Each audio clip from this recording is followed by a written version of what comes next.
আপনি কি কখনো ভেবে দেখেছেন আমরা আমাদের প্রাণের প্রিয় নবী হজরত মুহাম্মদ সাল্লাল্লাহু আলাইহি ওয়াসাল্লামের সাথে একটি বিশেষ উপায়ে যোগাযোগ করতে পারি আর তিনি আমাদের সালামের জবাবও দেন?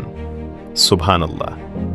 হাদিসে বর্ণিত আছে, রাসূলুল্লাহ সাল্লাল্লাহু আলাইহি ওয়াসাল্লাম বলেছেন, তোমাদের মধ্যে কেউ যখন আমার প্রতি সালাম পাঠায়, আল্লাহ তাআলার নির্দেশে আমার রূহ মুবারক সেই সালামের উত্তর দেওয়ার জন্য ফিরিয়ে দেওয়া হয়।